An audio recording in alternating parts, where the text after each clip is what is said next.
WKB, Buffalo. The following is paid programming. I heard it on the ads. I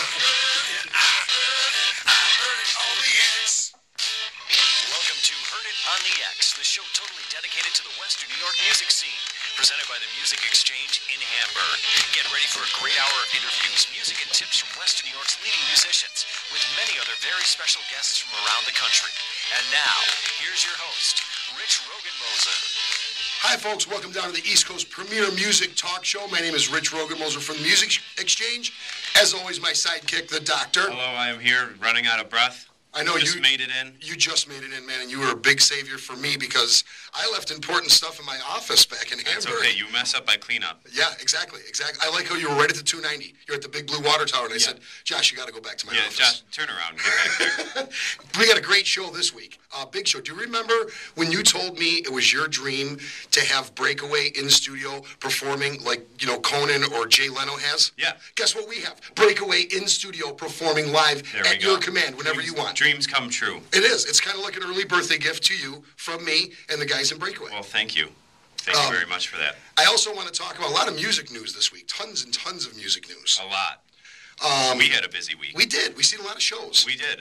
One of the shows that we saw was Nickelback over at HSBC Arena. Yes. And I know we had an interesting viewpoint on that show. I want my 3 hours back. That's what I want. I want my 3 hours. That's some time of my life that I can never get back. But yeah, I was not very... First of all, I want to thank my good friend John Livesey, who works for the Buffalo Sabres and helps us out with seeing shows. John's a great friend, and it was wonderful, but that was torturous. Yeah, I was not impressed at all. I was impressed with the lead singer, Chad's voice. He sounded very good. He did. You know what I didn't like is the 5 minutes of dialogue between each song. Every song. It's like a Vegas show act. Yeah, it was almost like he thought he was a stand-up comedian in between.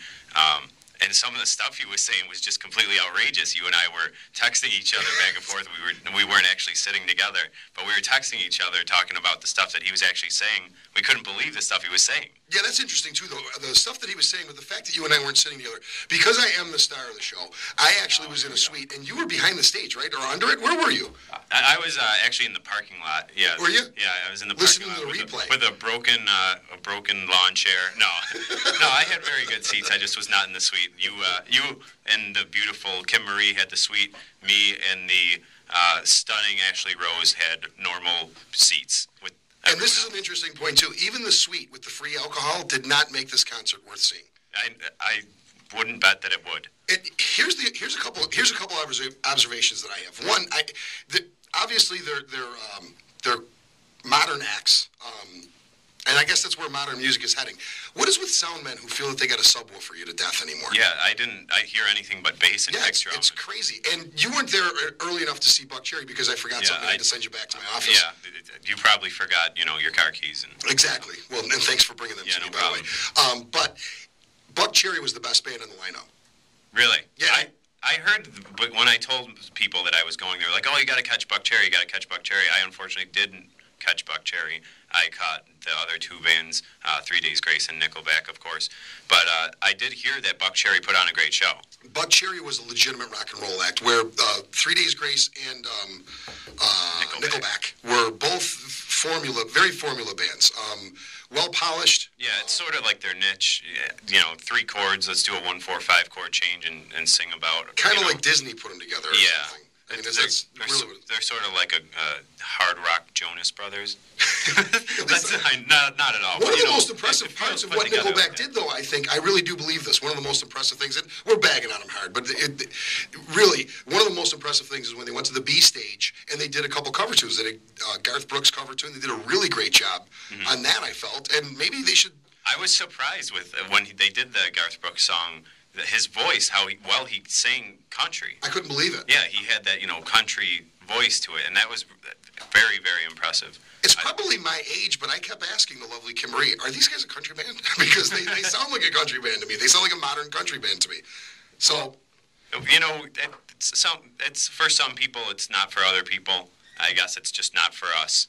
But what does interest me about things like that is where they try to package 3 or 4 acts together into one concert where, because each band sort of has trouble selling out an arena that Well, they had trouble selling out the arena, too, even with the 3 acts. This is just a true observation. This is just the truth.